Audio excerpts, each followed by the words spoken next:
Hello बच्चों, स्वागत है आपका अपने यूट्यूब चैनल विद्यार्थी विज़न पे। मैं जीसान अहमद आज आपको कराऊंगा एनआईएस क्लास 12th की बच्चों हिस्ट्री। बहुत ज़्यादा आपकी डिमांड के बाद में आपको अब मैं हिस्ट्री कराने वाला हूं। इससे पहले बच्चों पॉलिटिकल साइंस हो गया, हिंदी हो गया, पेंटिंग हो गया, सोशोलॉजी हो गया और ज्योग्राफी हो गया। ये सभी सब्जेक्ट्स बच्चों मैं आपको करा चुका हूँ।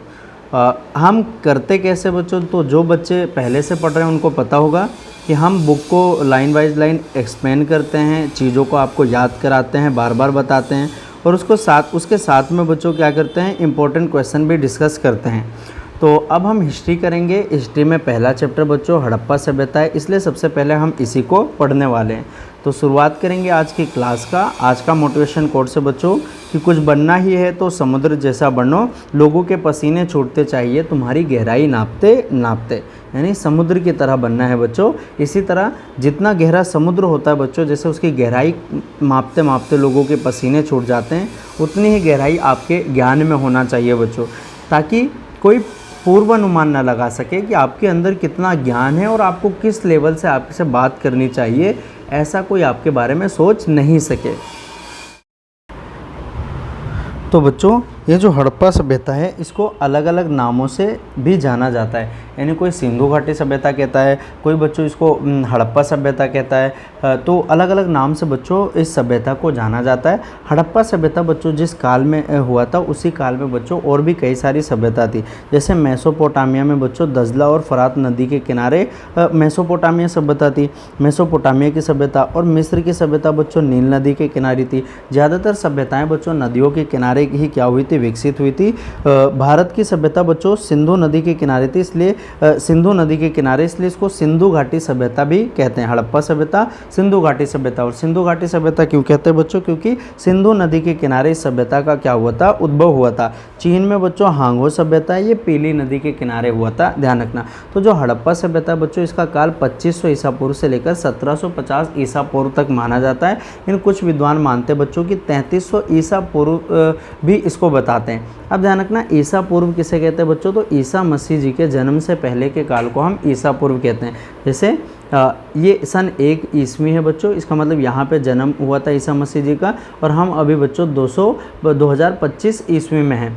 इससे पहले बच्चों आपके यहाँ पे 1 2 कर 3 कर इसी तरह बच्चों 2500 साल पहले, यानी यहाँ से भी 2500 साल पहले के टाइम में क्या हुआ था, हड़प्पा सभ्यता का उद्भव हुआ था। और 1750 ईसा पूर्व में बच्चों क्या हुआ था, इसका अंत हो गया था। इसके बारे में भी हम जानेंगे।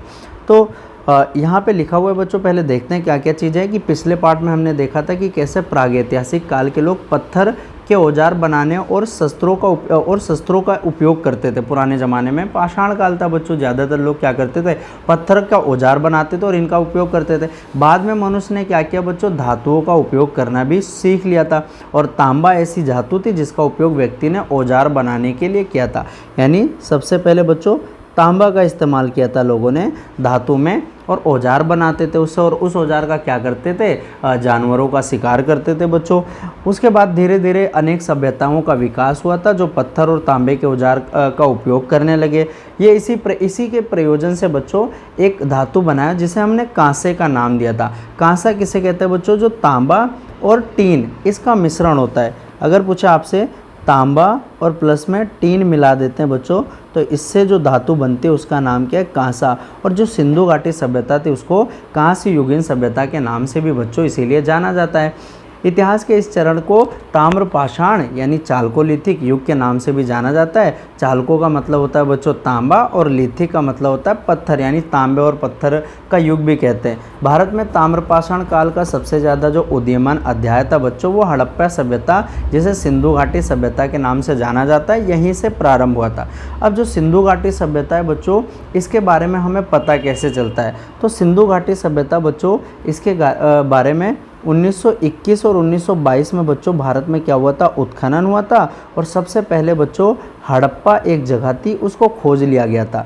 इसीलिए सिंधु घाटी सभ्यता को बच्चों हड़प्पा सभ्यता भी कहते हैं। क्यों, क्योंकि सबसे पहले हमने जो स्थान खोजा था उसका नाम क्या था बच्चों, हड़प्पा नाम था। हड़प्पा सभ्यता की खोज 1920 और 22 में की गई थी, जब इसके 2 महत्वपूर्ण शहर की खोज हुई थी। और उन 2 महत्वपूर्ण शहर में बच्चों एक तो सबसे पहले आता है हड़प्पा। अगर पूछे हड़प्पा के बारे में तो हड़प्पा की खोज बच्चों 1921 में हुई थी और 1921 में राय बहादुर दयाराम साहनी के द्वारा बच्चों हड़प्पा की खोज हुई थी। सबसे पहले इसका उत्खनन किया गया था और हड़प्पा बच्चों भारत में नहीं है, अब पंजाब में है बच्चों। और ये पंजाब कहाँ पर है? पाकिस्तान के पंजाब में बच्चों क्या है? हड़प्पा पड़ता है। और ये हड़प्पा जो है बच्चों, ये सिंधु की सहायक नदी रावी नदी के उस पर जो है इसको खोजा गया था। उसके बाद में बच्चों एक दूसरा स्थान था हड़प्पा के बाद, जिसका नाम था मोहनजोदाड़ो, या जिसे हम लोग बच्चों मोहनजोदड़ो भी कहते हैं। और मोहनजोदड़ो का मतलब होता है बच्चों मोहनजोदड़ो, और इसका शाब्दिक अर्थ होता है बच्चों मृतकों का टीला। मृतकों का टीला, मोहनजोदड़ो को बच्चों मृतकों का टीला कहते हैं। ये 2 शहर ऐसे हैं। इसकी खोज बच्चों 1922 में की गई थी और इसकी खोज बच्चों किसने की थी? राखलदास बनर्जी ने। राखलदास बनर्जी के द्वारा जो है इसकी खोज की गई थी।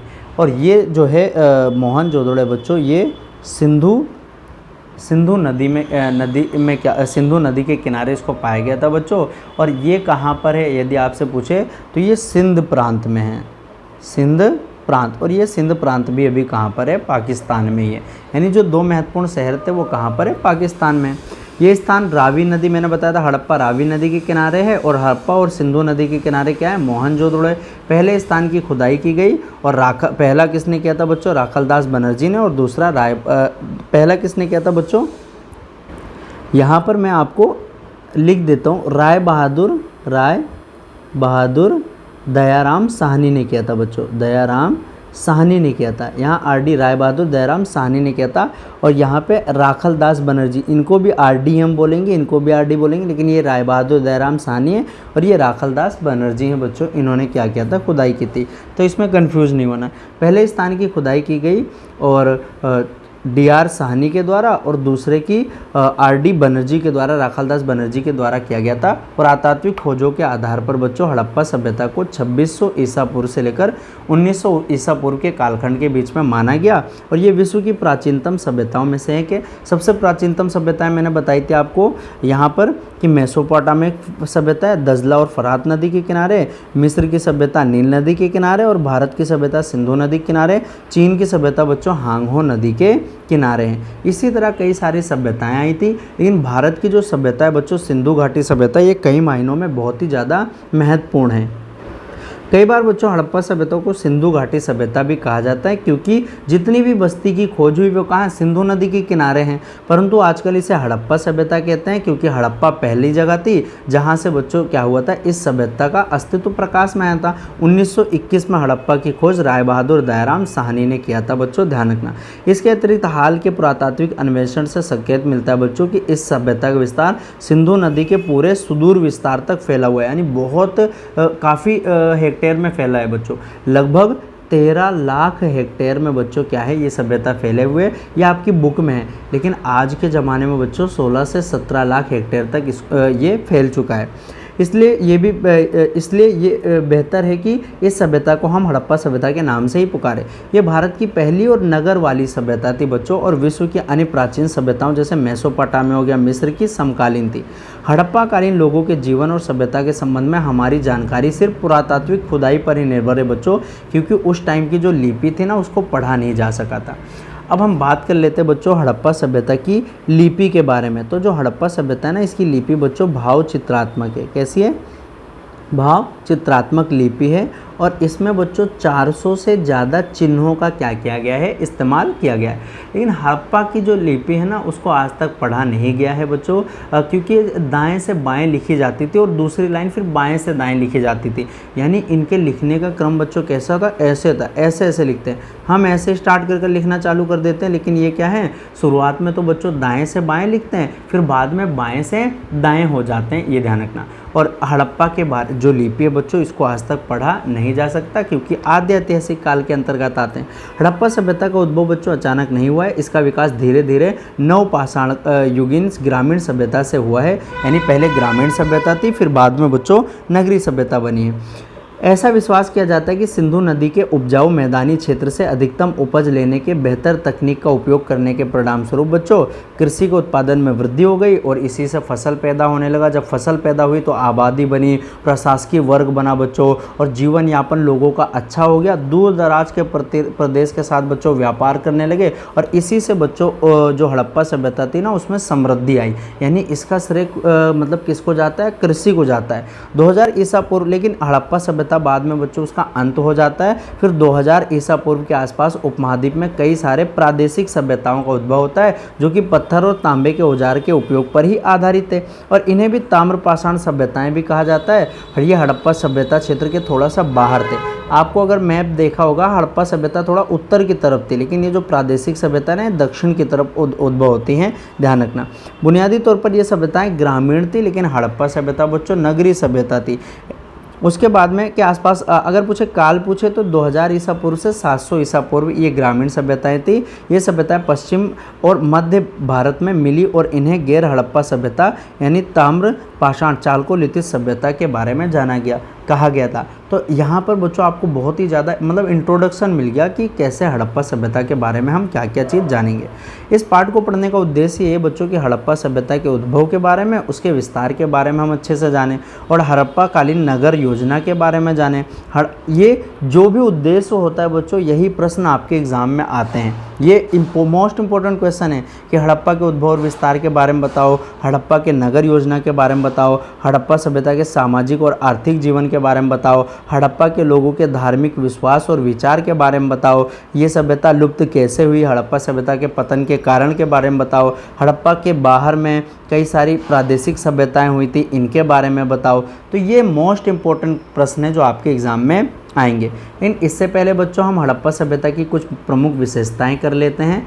हड़प्पा सभ्यता की बच्चों क्या है, बहुत ज़्यादा विशेषताएं। मैंने बता ही दिया आपको बच्चों कि भारत के उपमहाद्वीप में हड़प्पा सभ्यता सबसे प्राचीनतम सभ्यता थी और आज से लगभग 3300 साल पहले बच्चों सिंधु नदी के किनारे इस सभ्यता को विकसित किया गया था। सिंधु नदी के किनारे था इसलिए इसको सिंधु घाटी सभ्यता के नाम से भी जाना जाता है। हड़प्पा सभ्यता क्यों कहते हैं? क्योंकि सबसे पहले खोजा गया था। उसके बाद मैंने बताया था सबसे पहले हड़प्पा को खोजा गया था। खोजने वाले का नाम क्या था? राय बहादुर दयाराम साहनी थे और इन्होंने पंजाब जो पाकिस्तान में चला गया, रावी नदी के किनारे हड़प्पा को खोजा। बाद में बच्चों क्या हुआ था? मोहनजोदाड़ो, जिसे मृतकों का टीला कहते हैं, इसकी 1922 में राखालदास बनर्जी ने सिंध प्रांत में इसकी खोज कर ली थी। अब उसके बारे में हम जानते हैं कि इस सभ्यता की क्या क्या विशेषता थी। तो इस सभ्यता को बच्चों इसकी नगर योजना के कारण जाना जाता है। नगर योजना मतलब हड़प्पा सभ्यता की बच्चों सबसे बड़ी विशेषता थी कि उसकी नगर जो है सुनियोजित होता था और नगर को पता है 2 भागों में बांटते थे बच्चों, एक दुर्ग में एक निचला नगर में। दुर्ग में क्या होते थे? दुर्ग में बच्चों जो अमीर लोग रहते थे, राजा लोग रहते थे, लेकिन निचले नगर में कौन रहते थे? मजदूर और गरीब लोग रहते थे, है ना। सड़कें एक दूसरे से बच्चों 90 डिग्री पे काटती थी, यानी ऐसा लगता था कि एकदम अच्छे से वेल प्लान तरीके से बनाया गया। और हर एक मकान में बच्चों नहाने के लिए होता था, स्नानघर होता था, पानी निकासी व्यवस्था होती थी। तो नगर योजना, जल निकास प्रणाली इनकी बहुत ही ज़्यादा उन्नत थी। तो नगर नियोजन में लिखना है। दूसरा आता है बच्चों हड़प्पा सभ्यता से प्रमुख भवन मिले हैं, जिसमें से 3 प्रमुख भवन याद करना है आपको। महान स्नानागार मिला है जो कि मोहनजोदड़ो से मिला है बच्चों, ध्यान रखना। और ये महान स्नानागार के बारे में अलग अलग मत है जो मैं आगे आपको पढ़ाऊंगा। ये सार्वजनिक स्नान था, है ना। अनाज के भंडार मिले बच्चों हड़प्पा और मोहनजोदड़ो दोनों जगह के अनाज जहाँ रखा जाता था। सभागार बच्चों असेंबली हॉल भी मिला जहाँ ये लोग असेंबली करते थे। तीसरा था वहाँ के आर्थिक जीवन कैसा था बच्चों? तो आर्थिक जीवन में कृषि करते थे, पशुपालन करते थे और व्यापार करते थे। और कृषि में भी बच्चों कपास की खेती के लिए इनको जाना जाता है। समाज कैसा था बच्चों अगर पूछे आपका, तो समाज बच्चों समाज समता मूलक था, किसी के साथ कोई भी ऊंच नीच का भेदभाव नहीं था। परिवार बच्चों इनका पितृसत्तात्मक था, ये ध्यान रखना। यदि धर्म की बात पूछे तो धर्म में तो बच्चों प्रकृति की पूजा करते थे, मातृ देवी की पूजा करते थे, लेकिन एक भगवान थे बच्चों पशुपति महादेव, जो पता है शिव जी के आदि रूप है, इनकी पूजा भी वो लोग करते थे। और पशुपति महादेव की फ़ोटो बच्चों वहाँ के जितने भी जो मोहरें मिली ना उससे पता चलता है। वृक्ष को पूछते थे, पीपल को पूछते थे, पशु पक्षी को भी पूछ लेते थे। लिपि और लेखन क्या है, तो मैंने बताया बेटा लिपि भाव चित्रात्मक है और 400 से ज़्यादा चिन्ह इसमें खोजे गए थे। इनके कला क्या, तो ये लोग कला के लिए, सिंधु घाटी सभ्यता के लोग अपने कला के लिए भी प्रसिद्ध थे। नृत्य करती हुई कांस्य की मतलब कांस्य की मूर्ति बना दिए, मनके बनाए बेटा, आभूषण बनाए, कई सारी चीज़ें इन्होंने बना रखे थे, शंख, तांबे, पत्थर, ये सारी चीज़। 8वां विशेषता है बच्चों विज्ञान और तकनीक में। विज्ञान तकनीक बच्चों इनकी भवन निर्माण, जल प्रबंधन, धातु विज्ञान, इन सभी की इनकी क्या है जानकारी थी। अब इसी में बच्चों मैं आपको थोड़ा आइडिया दे देता हूँ। ये मैं वो चीज़ बता रहा हूँ जो हम आगे चलकर बच्चों पढ़ने वाले हैं कि इनके पतन के क्या कारण थे। तो पतन के कारण के बच्चों अनुमान लगाए जा सकते हैं। क्यों? क्योंकि सिंधु घाटी सभ्यता बच्चों आदि ऐतिहासिक काल में आता है और इनको अभी तक पढ़ा नहीं जा सका है। तो प्राकृतिक आपदा पतन का मेन कारण है, बार बार बाढ़ आती थी, भूकंप आती थी। जलवायु परिवर्तन पतन के मेन कारण है, जलवायु बदल जाता था, नदी सूख जाती थी, नदियों ने अपनी मार्ग को बदल लिया था। फिर आर्यों का आक्रमण भी एक मेन वो माना जाता है, संक्रमण रोग फैल गया था, आर्थिक गिरावट आ गई थी। तो ये सारे इसके पतन के कारण है। तो उम्मीद करता हूँ बच्चों जो सिंधु घाटी सभ्यता की विशेषताएं ना, ये आप सीख गए होंगे। अगर जिस बच्चे को ये समझ में आ गया ना, तो उसको पूरा चैप्टर आसानी से समझ में आ जाएगा, क्योंकि इन्हीं चीज़ों को हम नीचे क्या है पढ़ने वाले हैं। अब हम बात करते हैं बेटा कि जो हड़प्पा सभ्यता है ना, उसके उद्भव और साथ ही में विस्तार की। पुरातात्विक अवशेषों से पता चलता है बच्चों कि हड़प्पा सभ्यता पहले लोग छोटे छोटे गांव में रहते थे, यानी पहले गांव बनाया, फिर समय बीतने के साथ साथ कस्बे, और फिर हड़प्पा काल के दौरान पूर्ण विकसित शहर बना। वास्तव में हड़प्पा काल की संपूर्ण अवधि को बच्चों 3 चरणों में बांट सकते हैं। सबसे पहला चरण होता है, उसको हम प्रारंभिक हड़प्पा काल कहते हैं, जो कि 3500 ईसा पूर्व से लेकर बेटा 2600 ईसा पूर्व तक होता है। इस काल की विशेषता है कि इसमें मिट्टी के बने ढांचे और प्रारंभिक व्यापार, कला और शिल्प होता था, यानी पिछड़े लोग रहते थे। दूसरा आता है बच्चों परिपक्व हड़प्पा काल, जो कि 2600 से लेकर 1900 के बीच में होता है। ईंटे के बने ढांचे आ जाते हैं, विकसित शहर आ जाते हैं, स्वदेशी और विदेशी व्यापार इसी काल में देखने को मिलता है। तीसरा काल आता है बच्चों उत्तर हड़प्पा काल, 1900 से लेकर 1400 ईसा पूर्व में। ये पतन का काल था, जिसके दौरान बच्चों क्या हुआ था कि शहर उजड़ने लगे थे और व्यापार समाप्त हो गया था, जिससे धीरे धीरे शहरीकरण की मुख्य विशेषताएं लुप्त होती गई थी। अब बच्चों हम सबसे पहले भौगोलिक विस्तार के बारे में जान लेते हैं हड़प्पा सभ्यता के। पहले मैंने बताया 3 चरणों में हड़प्पा सभ्यता का विकास हुआ था। ये क्वेश्चन आता है आपके एग्जाम में, तो याद कर लेना 3 चरण क्या आते हैं। पहला चरण था प्रारंभिक काल, दूसरा परिपक्व हड़प्पा काल, तीसरा आता है बच्चों उत्तर हड़प्पा काल। इनके काल भी याद कर लेना। अब सिंधु सभ्यता का विस्तार अगर पूछे बच्चों, भारत में था, पाकिस्तान में था और अफगानिस्तान में था। अफगानिस्तान में सबसे कम विस्तार था, क्योंकि अफगानिस्तान में मुंडीगोग और सौर्दगोई 2 ही जगह थे, वहीं पे था। सबसे ज़्यादा बच्चों भारत में इस सिंधु घाटी सभ्यता के स्थल पाए गए थे। और भारत में भी किस राज्य में बच्चों? गुजरात में। यानी गुजरात में बच्चों सर्वाधिक स्थल हड़प्पा सभ्यता के पाए जाते हैं।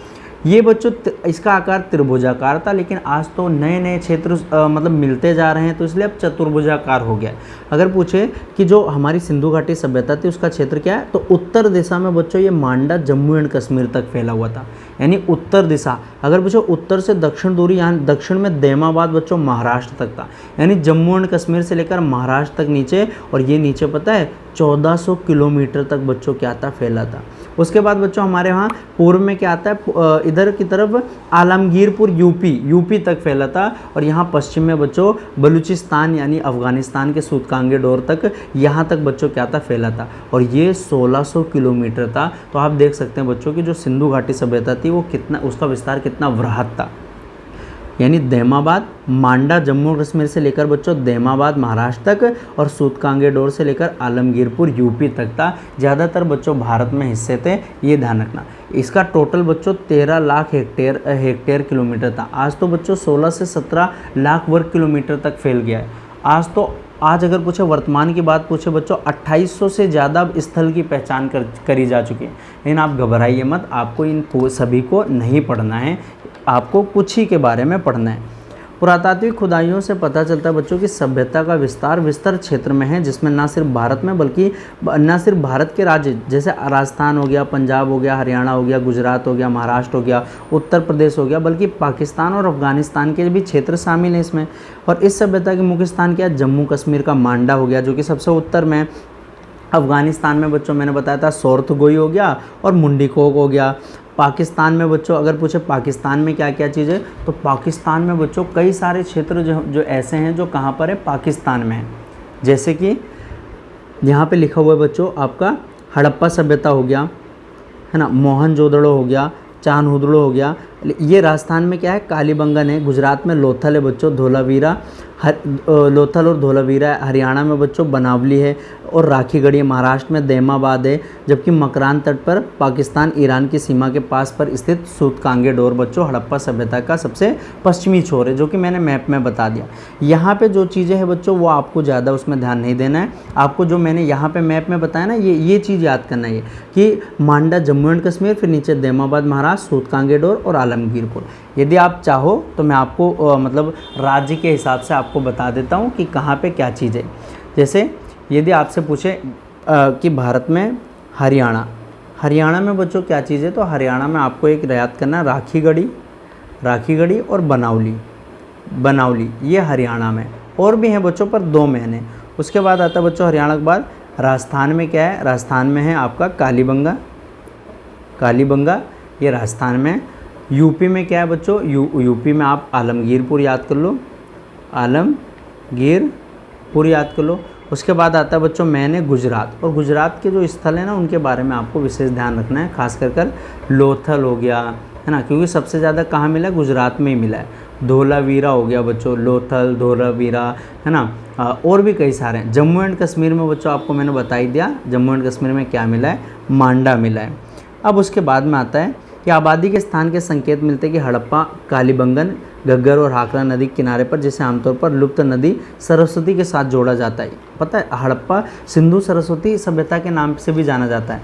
जैसे अभी सबसे पवित्र नदी कौन सी है, गंगा है, और उस टाइम पे बच्चों सबसे पवित्र नदी थी, उसका नाम था सरस्वती नदी बच्चों। सरस्वती नदी को बहुत ही ज़्यादा पवित्र माना जाता था उस टाइम पे। सिंधु घाटी सभ्यता का आप बच्चों विस्तार भी देख सकते हैं कि किस प्रकार से ये मैप है। यहाँ पे किसी राज्य और देश को लेकर नहीं बताया गया, यहाँ पे सिंधु घाटी सभ्यता के सिर्फ स्थान को बताया गया कि कैसे सूतकांगे डोर यहाँ पर है ना, आलमगीरपुर ये रहा। उसके बाद बच्चों हमारा देखो काबुल हो गया यहाँ पे, है ना, इस्लामाबाद मांडा हो गया। यहाँ कुछ नदियाँ, रावी नदी दे रखी हैं। तो यहाँ पे ये क्या है, मैप है बच्चों। मैप के ज़रिए आपको बताया गया है कि सिंधु घाटी सभ्यता का विस्तार कहाँ से कहाँ तक था। उसके बाद में आता है बच्चों इस सभ्यता का प्रमुख स्थल थे और अधिकांश आबादी इसी क्षेत्र में रहती थी। मिट्टी की किस्म, वातावरण और रहन सहन की पद्धति के परिप्रेक्ष्य में भी इस क्षेत्र की कई सारी सामान्य विशेषताएं थी। यहाँ की भूमि समतल थी और सिंचाई के लिए, जल आपूर्ति के लिए बहुत ही ज़्यादा अच्छी थी। यहाँ की विशिष्ट भौगोलिक विशेषताएं और कृषि और पशुपालन था। हड़प्पा की शहरी आबादी के अतिरिक्त अनेक ऐसे स्थल भी थे जहाँ पाषाण युग, शिकारी, संग्रहकर्ता, घुमंतु, चारागाह ये लोग भी रहा करते थे। कुछ स्थल बंदरगाह के व्यापारिक स्थलों के में भी काम में लगाए जाते थे। ध्यान देने योग्य बात यह है कि शहरीकरण को निर्धारित करने के प्रमुख कारक व्यापार, कर प्रणाली, लिपि इत्यादि होते थे। शहरी सभ्यता कहलाए जाने के लिए हड़प्पा सभ्यता इन सभी मानकों पर उतरी है। जैसे शहरीकरण को निर्धारित करने के लिए क्या, व्यापार होता था, कर प्रणाली होता था, लिपि होती थी। और लिपि से बच्चों याद आया कि आपको ये ध्यान रखना है कि हड़प्पा सभ्यता के जो लोग थे ना वो पढ़े लिखे थे। भले उनकी लिपि हम नहीं समझ में पाए, पर उनकी खुद की लिपि होती थी। और वो लिपि कैसी थी बच्चों, भाव चित्रात्मक थी। आइए बच्चों अब कुछ पाठगत प्रश्न कर लेते हैं। पाठगत प्रश्न में सिंधु घाटी सभ्यता को हड़प्पा सभ्यता क्यों कहा जाता है। मैंने बताया था कि सिंधु घाटी सभ्यता को हड़प्पा सभ्यता इसलिए कहा जाता है क्योंकि सबसे पहला जो स्थान खोजा था उसका नाम क्या था बच्चों, हड़प्पा था। और हड़प्पा की अगर पूछे आपको कमेंट में बताना बच्चों कि हड़प्पा की खोज कब हुई और किसने की है। अगला है बच्चों कि हड़प्पा सभ्यता के विभिन्न चरण कौन कौन से थे। तो चरण प्रारंभिक हड़प्पा काल, परिपक्व और उत्तर हड़प्पा काल जो मैंने बताया था। हरियाणा और गुजरात के दो स्थल के नाम बताओ। तो बच्चों आपको यहाँ से देखना है कि यहाँ पे मैंने लिखा रखा है ना, हरियाणा में राखीगढ़ी और बनावली, राजस्थान में से कालीबंगन, यूपी में आलमगीरपुर, जम्मू कश्मीर में मांडा, गुजरात में लोथल और धोलावीरा। उसके बाद में आता है बच्चों आपका कि ये भी हो गया। मोहनजोदड़ो की खोज किसने की थी बच्चों। तो मोहनजोदड़ो की खोज राखलदास बनर्जी ने किया था, 1922 में किया था बच्चों, और सिंधु नदी के किनारे किया था, ध्यान रखना। और ये पाकिस्तान में, कहाँ पर है, पाकिस्तान के अंतर्गत है, ध्यान रखना। हड़प्पा किस नदी के किनारे बेटा? रावी नदी के किनारे। 1921 में इसकी खोज हुई थी। किसी नगरीय सभ्यता की प्रमुख विशेषताएं क्या क्या होती है? तो नगरीय सभ्यता की महत्वपूर्ण विशेषताएं जो कि सिंधु घाटी सभ्यता ने पूरा किया था कि भली भांति नियोजित शहर होता है, उनके पास कलाएं और शिल्प होता है, व्यापार होता है, कर नीति होती है और लिपि होती है। ये नगरीय सभ्यता की विशेषताएं होती है। तो ये प्रश्न भी क्या है बच्चों आपके मोस्ट इंपॉर्टेंट है, इनको भी आप पढ़कर जाना। अब एक बात ध्यान रखना, अभी मैं आपको पढ़ा जरूर NIOS का रहा हूँ बेटा, लेकिन आगे चलकर आप कॉलेज में जाओगे ना तो ये हिस्ट्री आपको बहुत काम आने वाली है। ये वीडियो आप कॉलेज के स्टूडेंट होकर भी इसको देख सकते हो। तो इसलिए मैं कह रहा हूँ आपसे कि अभी नोट्स बना लो, क्योंकि आगे बस यही चीज़ें पढ़ने के लिए, और जो मतलब मैं आपको चीज़ें बहुत ज़्यादा डीपली और अच्छे से समझा रहा ही हूँ। तो इससे अच्छा बाद में जाकर आप, मुझे पता है, बिज़ी हो जाओगे, जॉब करने लगोगे। अभी से ही नोट्स बना लो, वो आपके लिए बेटर होगा। अगला टॉपिक आता है बच्चों आपका इसमें कि नगर योजना। अब नगर योजना के बारे में मैं आपको पहले ही बता चुका हूँ, लेकिन फिर भी बच्चों क्योंकि हमें बहुत अच्छे से पढ़ना है इसलिए एक एक चीज़ बार बार पढ़ेंगे और अच्छे से पढ़ेंगे। तो सिंधु घाटी सभ्यता, जिसे हड़प्पा सभ्यता भी कहा जाता है, दुनिया की प्राचीनतम नगरीय सभ्यताओं में से एक है। और हड़प्पा सभ्यता की नगर योजना की बच्चों पहले हम विशेषताओं के बारे में जान लेते हैं। सबसे पहले विशेषताओं में नगर का विभाजन होता था, और नगर का विभाजन बच्चों दो उसमें बटा था, एक दुर्ग था और एक निचला नगर था। दुर्ग का मतलब यानी जो ऊंचाई पे रहता था, और यहाँ जो शासक, प्रशासक, अधिकारी, अमीर लोग, ये लोग कहाँ रहते थे? दुर्ग में रहते थे, और ये ऊंचाई पे बना हुआ होता था। निचला नगर क्या होता था? थोड़ा सामान्य नागरिक के रहने के लिए था। ये दुर्ग से नीचे होता था बच्चों। यहाँ घर, दुकान, सड़कें, ये सारी चीज़ें होती थी। उसके बाद आता है बच्चों दूसरी, सड़कों का जाल। हड़प्पा सभ्यता की नगर योजना में सड़कों का जाल भी बच्चों एक विशेष स्थान रखता है कि सड़क बच्चों आपस में एक दूसरे को 90 डिग्री पे काटते थे। और जो मेन सड़कें होती थी ना, वो 30-30 फीट चौड़ी होती थी। गलियाँ 8 से 10 फीट चौड़ी होती थी। सड़कें पक्की और ईंटों से बनी होती थी बच्चे। दोनों तरफ क्या होते थे? दुकान और भवन निर्माण होते थे सड़क के। यानी इससे पता चलता है कि सिंधु घाटी सभ्यता के लोग कितने प्लान तरीके से रहते थे। मकान की संरचना बच्चों अगर पूछे तो मकान पक्की ईंटों से बना होता था, है ना। मकान में आंगन, रसोई घर, स्नान घर, ये सभी चीज़ें होती थी बच्चों। और सड़क गलियों की तरफ खुलती थी बच्चों, ध्यान रखना। यानी मेन अधिकांश जो मकान का जो प्रवेश द्वार होता था ना, वो सड़क की ओर ना होकर गली की तरफ खुलती थी, मेन सड़क की तरफ नहीं खुलती थी, ताकि इससे क्या होता है? गोपनीयता बनी रहती है बच्चों, ध्यान रखना। मकानों में खिड़कियां थोड़ी कम होती थी, लेकिन वेंटिलेशन का ध्यान रखा जाता था। बड़े मकान में कुएं होते थे, स्नानघर, ये सारे होते थे। उसके बाद चौथा आता है बच्चों, चौथा विशेषता आती है जल निकास प्रणाली। तो हर एक घर में बच्चों गंदे पानी निकलने के लिए नालियाँ बनी होती थी। सड़क के किनारे बच्चों बड़ी बड़ी नालियाँ बनी होती थी। साफ़ सफाई का माहौल होता था, और मैन होल होता था, वहाँ पर गंदा पानी मिल जाता था। उसके साथ साथ में बच्चों क्या होता था कि व्यापारिक केंद्र भी बने हुए थे। व्यापारिक केंद्र कैसे? तो मोहनजोदड़ो और लोथल में व्यापारिक केंद्र भी हमें देखने को मिले। जैसे लोथल में बंदरगाह हो गया और गोदाम मिले हैं, जहां समुद्र से व्यापार होता था, है ना। बाजार गलियों में दुकानों की कतारें बनी रहती थी। तो ये सभी बच्चों वहाँ पे होता था। और जल प्रबंधन तो बहुत अच्छा था बच्चों। धोलावीरा में तो विशाल जलाशय और स्टेप वेल मिले थे। नगर में प्रत्येक मोहल्ले में बच्चों कुएं होते थे। तो ये विशेषताएं, हड़प्पा सभ्यता की नगर योजना की विशेषता क्या? नगरों का विभाजन होता था, दुर्ग और निचले में, सड़कों का जाल था, मकान की संरचना थी, जल निकास प्रणाली, व्यापारिक केंद्र और जल प्रबंधन, ये होते थे। हड़प्पा सभ्यता की सबसे दिलचस्प विशेषता है कि यहाँ की नगर योजना के लिए जाना जाता है। इसमें अत्यधिक समरूपता देखने में आई है, यद्यपि कहीं कहीं पे प्रादेशिक रूप से विविधताएं भी देखने को मिलती हैं। नगर, गलियों, मकानों, है ना, ईंटों के आकार, नालियों इत्यादि योजना में एकरूपता दिखाई देती है। लगभग सभी मुख्य स्थल हड़प्पा, मोहनजोदड़ो, कालीबंगन को दो भागों में विभाजित किया गया था। एक पश्चिम जो ऊंचे चबूतरों पर बना होता था, जिन्हें हमने दुर्ग कहा था। आबादी का पूर्वी भाग जो निचला होता था। किले में बड़े बड़े ढांचे बने हुए थे, जो शायद शासकीय और धार्मिक अनुष्ठान के केंद्र के रूप में जाना जाता था।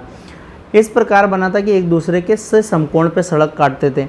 इससे शहर अनेक रिहायशी खंडों में भी बढ़ जाता था। मुख्य मार्ग को छोटी छोटी गलियों के साथ जोड़ा जाता था। घर के मुख्य मार्ग सड़क, जो घर का जो मुख्य मार्ग जो द्वार होता था ना, वो सड़क की तरफ नहीं खुलता था, बल्कि गली की तरफ खुलते थे। अधिकांश मकान के ईंटों से बने होते थे। बड़े घरों में कई सारे कमरे होते थे, आंगन भी होता था, घर में निजी कुएं होते थे, रसोई घर, स्नानागार, ये सभी होते थे। घरों के आकार में बच्चों अंतर से ये संकेत मिलता है कि धनी लोग बड़े घर में रहते थे और जो गरीब रहते थे वो छोटे घरों में रहते थे, ध्यान रखना। हड़प्पा काल के लोगों की जल निकासी व्यवस्था बहुत ही व्यवस्थित थी। हर घर में नाली थी जो गली की नाली को जोड़कर रखती थी, और नालियाँ ईंटों से बनी होती थी। मैनहोल्स पर पत्थर के सीलियों से ढकी होती थी, जिन्हें सफाई के लिए कभी कभी हटाया भी जा सकता था, जैसे आज की सीवर लाइन हो गई। तो इससे पता चलता है बच्चों कि उन लोगों को सफाई के विज्ञान की भी अच्छी जानकारी थी। तो ये हड़प्पा के बच्चों नगर योजना के बारे में था। अगला टॉपिक है बच्चों आपका कि हड़प्पा के नगरों के कुछ मुख्य ढांचों के अवशेष क्या क्या है। तो मोहनजोदड़ो का विशाल स्नानागार एक बहुत ही प्रमुख स्थल है। मैंने बताया था बच्चों 3 आपको मेन चीज़ें याद करना है, 3 मुख्य भवन जो हड़प्पा से मिला है। सबसे पहला आता है बच्चों महान स्नानागार। ये जो महान स्नानागार था ये मोहनजोदड़ो से मिला था, सबसे प्रसिद्ध भवन है, और इसका आकार बच्चों 39 और 23 फीट है, और इसकी गहराई बच्चों लगभग 8 फीट मानी जाती है। इसके चारों ओर स्नानघर और चेंजिंग रूम भी बने थे। इससे जल निकासी की विशेष व्यवस्था भी कहा जाता है। ये सार्वजनिक, धार्मिक या सामाजिक उपयोग के लिए लिया जाता था। दूसरा क्या आता है बच्चों, अन्नागार आता है, यानी जहाँ पे अनाज को भंडारण किया जाता था। इसकी 12 कोठरियाँ थी। उसके बाद तीसरा आता है बच्चों आपका सभागार। सभागार आता है, असेंबली हॉल आता है, यहाँ सामाजिक, धार्मिक और प्रशासनिक सभाएँ होती थी। इसके चारों ओर बच्चों जो मोहनजोदड़ो में विशाल स्नानागार है ना, चारों ओर बरामदे बने थे, और उत्तर और दक्षिण दोनों छोरों पर सीढ़ियाँ बनी थी ताकि लोग नीचे आ सके, ऊपर चले जाए। स्नानागार के फर्श पर बिटुमिनस कोयले का प्लस्तर भी किया गया था ताकि पानी कहीं से इधर से उधर रिसाव ना हो। साथ ही एक कमरे से पानी की आपूर्ति होती थी, और पानी की निकासी के लिए नाली भी बनाई रखी थी ताकि पानी को टाइम टू टाइम चेंज किया जा सके। स्नानागार के चारों ओर किनारे कमरे बने थे, शायद कपड़े बदलने के लिए काम आते होंगे। विद्वानों का मत है कि जो विशाल स्नानागार था ना, ये धार्मिक क्रियाओं के स्नान के लिए उपयोग किया जाता था। विशाल स्नानागार के पश्चिम और अन्न भंडार के एक धान्य कोठार भी स्थित है। इसमें अन्न के भंडार के लिए ईंटों से बने कई चौकोर खंड बने हैं। हड़प्पा में भी एक कोठार ऐसा मिला है। हड़प्पा मोहनजोदड़ो अन्न के भंडार दोनों जगह मिले, लेकिन जो विशाल स्नानागार है वो मोहनजोदड़ो में मिला। मोहनजोदड़ो का शाब्दिक अर्थ होता है बच्चों मृतकों का टीला। इसमें ईंटों से बने गोल चबूतरे हो गए की पकती है, जो शायद अन्न की कुटाई के उपयोग में लाए जाते होंगे। इसकी जानकारी से प्राप्त होता है कि गेहूं और जौ के भूसों के छिलके से भी मिली है। लोथल में ईंटों से बना एक ढांचा मिला जिसे गोदीबाड़ा माना जाता है बच्चों, जहां जहाज़ों के लिए लंगर डाले जाते होंगे। तो गोदीबाड़ा भी लोथल का बहुत ही महत्वपूर्ण है। यहाँ पे से जहाज़ से माल उतारने और चढ़ाने का काम किया जाता था। इससे संकेत मिलता है कि लोथल हड़प्पा के लोगों के लिए एक प्रमुख बंदरगाह था। यहाँ पे दिख भी रहा है ये लोथल का बच्चों क्या है, गोदीबाड़ा है, लोथल का गोदीबाड़ा। उसके बाद में ये क्या है बच्चों, मोहनजोदड़ो का विशाल स्नानागार है। ये पूरा गहराई इसकी लगभग 8 फीट है, और 39 × 23 के शेप में आता है। आसपास में कमरे बने हैं। नीचे फर्श बच्चों बिटुमिनस का था नीचे का ये, ताकि यहाँ पे क्या हो सके बच्चों, पानी का रिसाव ना हो सके। पानी बदलने की व्यवस्था भी इसमें थी। अब बच्चों पाठगत प्रश्न आते हैं आपके कि हड़प्पा के नगरों में किले का निर्माण सामान्यतः किस दिशा में होता था। पश्चिम दिशा में होता था किलों का निर्माण। घरों को बनाने के लिए किस प्रकार की ईंटों का उपयोग किया जाता था। भट्टी में बनी पक्की ईंटों का। विशाल स्नानागार कहाँ पर हुई थी, मोहनजोदड़ो में खोज हुई थी इसकी। लोथल में क्या पाया गया था, लोथल का गोदीबाड़ा, जिसे बंदरगाह के रूप में भी जानते हैं। तो उम्मीद करता हूँ यह आपको समझ में आ गया होगा। अब आपको बच्चों प्रश्न बताना है कि जो महान स्नानागार था वो कहाँ से मिला है, और मोहनजोदड़ो की खोज बच्चों किसने और कब की थी। उसके बाद बच्चों अगला टॉपिक है 3.4 आर्थिक क्रियाकलाप। तो आर्थिक क्रियाकलाप में बच्चों सबसे पहले हम कृषि पढ़ेंगे, फिर उद्योग पढ़ेंगे।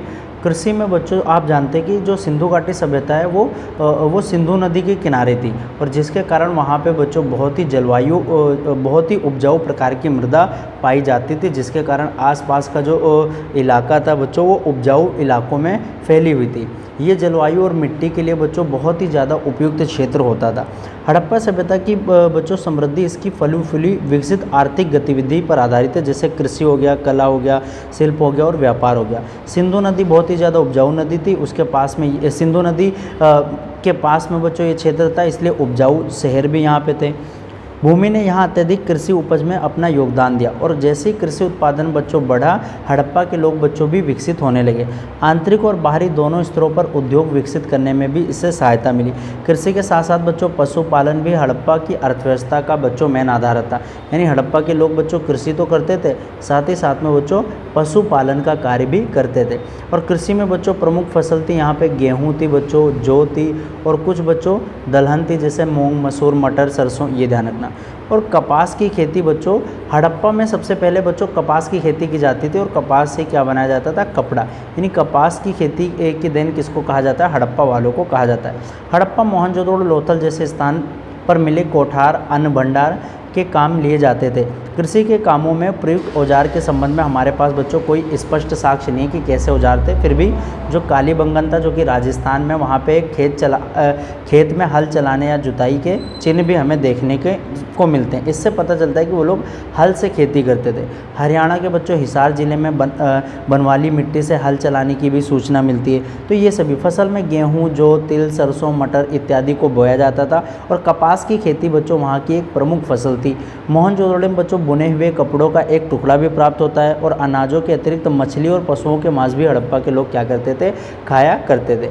उसके बाद आता है बच्चों कृषि, मैंने बता दिया। कृषि के बाद साथ ही में आता है उद्योग और शिल्प।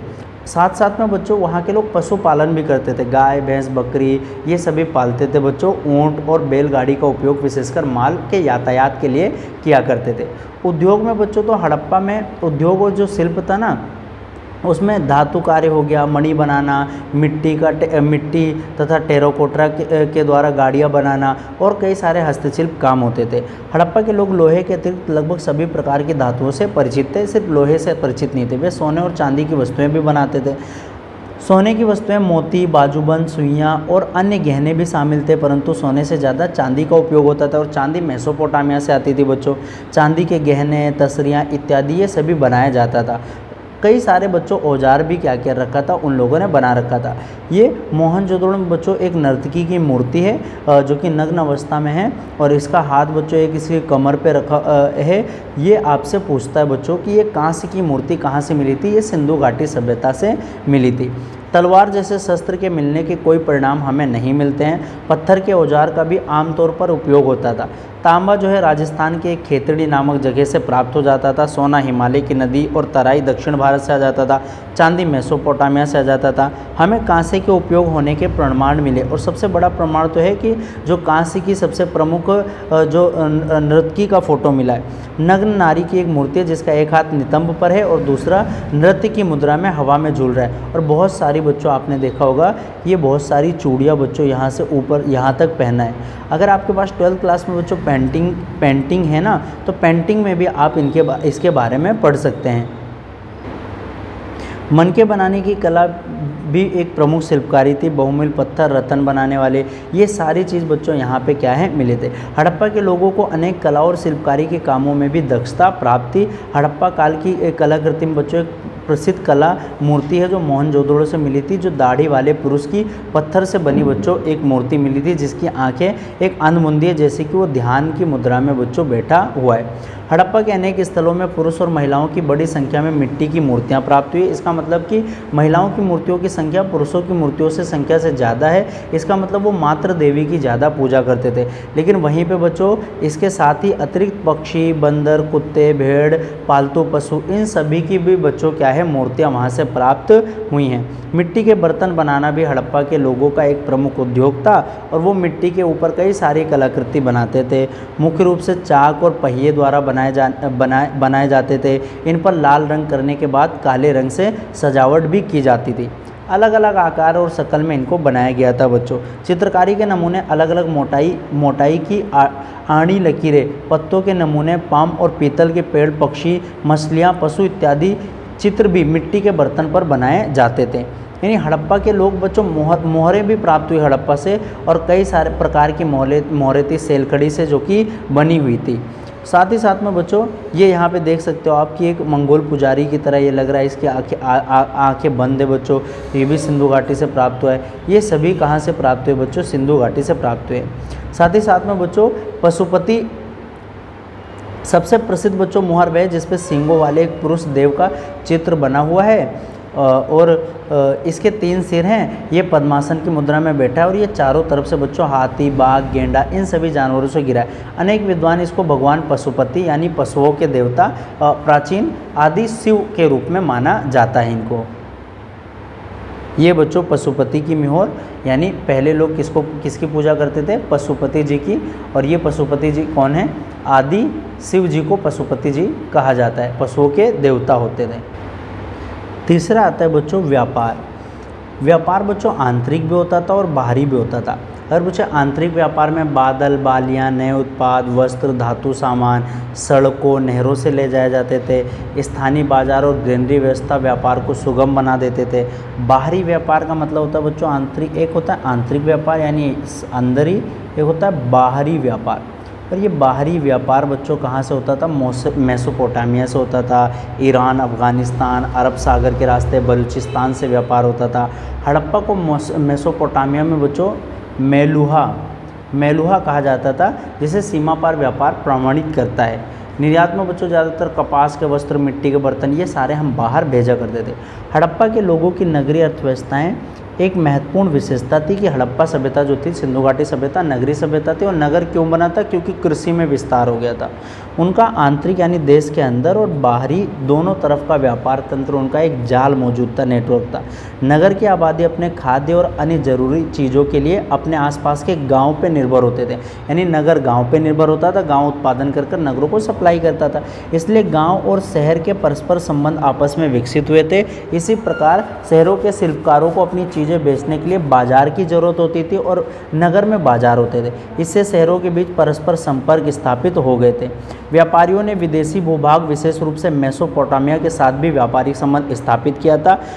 ऐसा माना जाता है कि यहाँ सिंधु घाटी सभ्यता के लोग अपनी चीज़ें वहाँ बेचते थे मेसोपोटामिया में, और वहाँ से चांदी खरीद लेते थे, जहाँ इन चीज़ों की अधिक मांग थी। ध्यान देने की बात है कि शिल्पकारों को अपनी चीज़ें बनाने के लिए कई प्रकार की धातु और बहुमूल्य रत्न चाहिए। जैसे मान लो बच्चों, जो शिल्पकार होते थे उनको अपनी चीज़ें बनाने के लिए कई सारे सामान चाहिए होते, तो वो सामान बच्चों विभिन्न क्षेत्रों से लाया करते थे, परंतु स्थानीय रूप से वो उपलब्ध नहीं होते थे। इससे वो चीज़ों को बाहर से उनको मंगवाना पड़ता था।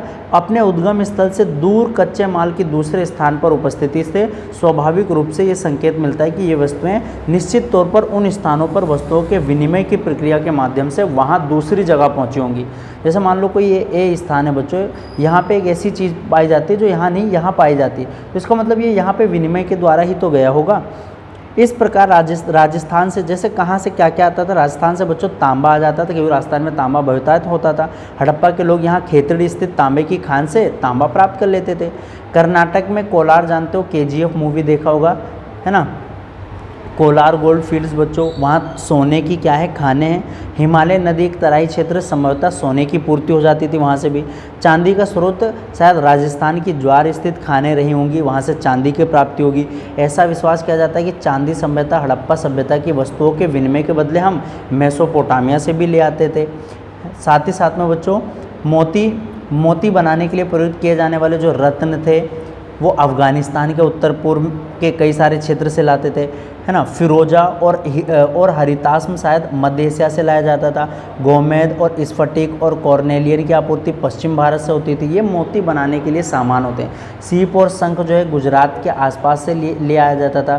तो ये व्यापार बच्चों, हड़प्पा के लोग मेसोपोटामिया के साथ भी विदेशी व्यापार करते थे, और जो व्यापार होता था वो फारस की खाड़ी के स्थित ओमान और बहरीन के जरिए होता था।